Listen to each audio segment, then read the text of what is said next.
Hola, buenas noches. Mi nombre es Chepito y el día de hoy vamos a hablarles de la inclusión en la educación.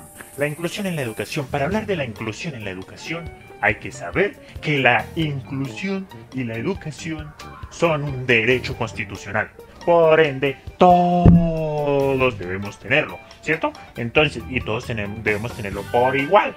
Pero como sabemos que no se da así de esa manera porque tenemos diferentes problemas, ¿cierto? Entonces voy a explicarle unos cuantos momentos que se viven en la educación, ¿cierto? Y después pasamos a hablar más a fondo de la inclusión. ¿Listo? ¿Cómo fue que yo dije que yo me llamaba? Chepito, sí, ¿no? Chepito, no, acuérdate, pues, porque es que a mí me olvida a veces mi nombre, es que yo soy olvidadizo. Entonces le explico. Por ejemplo, vamos a hacer de cuenta de que entra un profesor, ¿cierto? Un profesor así cualquiera como entran los profesores. Y entonces entra el profesor así. Y está así como con cara de margeniado, ¿cierto? Así como que, te ha tenido muchos problemas y él empieza a escribir. Y entonces empieza en el tablero y y cuando, bueno, X, Y, 4 y por la aceleración y la velocidad y entonces los estudiantes están así todos. Están todos así como, mejor dicho, como zombies, todos ahí quieticos, ¿cierto?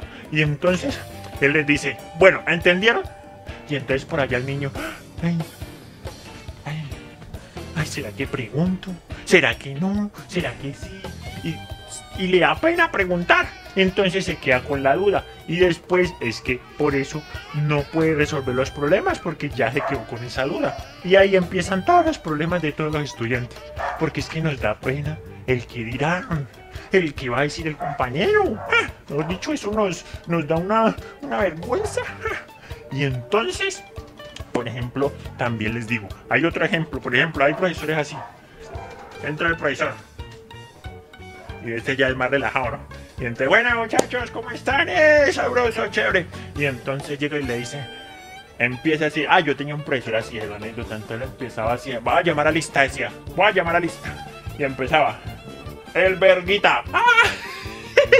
Y entonces empezaba a decirle a todo el mundo así.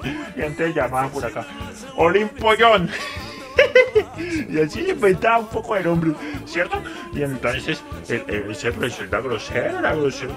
Y era un profesor que uno le llevaba un trabajo y a él le gustaba que uno le llevara muchas hojas, le presentara muchas hojas. Así no dijera nada, Entonces, ese es el problema que tenemos con los maestros. Por ejemplo, ese profesor, si uno tenía un poco de hojas, le colocaba, uy, excelente, felicitaciones, ganaste el año. Por eso, porque no tenía una pedagogía, ¿cierto? Y entonces así les pasa a muchos profesores y hacen que el estudiante le coja pereza al estudio, a la educación, ¿cierto? Viendo que es un factor importantísimo para nuestro futuro, ¿cierto? Entonces, vamos a hacer lo siguiente. Por ejemplo, voy a leerles esta frasecita. Aquí me perdonan, ¿cierto? Espérate que es que esto acá como complicado leerlo. Listo, ahorita sí. Dice así. Para hablar de inclusión en el modelo educativo debemos decir que la educación es un derecho constitucional, como ya lo había dicho, en todos los países. Por lo tanto, es justo que se asegure la democratización en el acceso y la apropiación del conocimiento esencial, así, ¿sí?, para fortalecer la cohesión y el sentido de pertenencia, ¿cierto? Entonces es importantísimo apropiarse del conocimiento, de todo eso.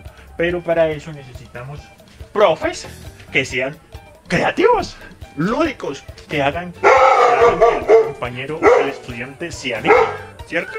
Entonces, a eso es que voy, porque es que para hablar de inclusión también tenemos que ver que los compañeros como se sienten apenados, como les dijeron que no son buenos para una cosa o ellos se sienten que no son buenos para la física, para la matemática y todas esas cuestiones. Entonces, como se sienten así, entonces por eso es que ellos dicen, ay no, yo soy malo para todo. Y así la gente y el mismo docente y los mismos padres y todo eso le van llenando al estudiante y al niño para que siga creciendo con esa forma de pensar.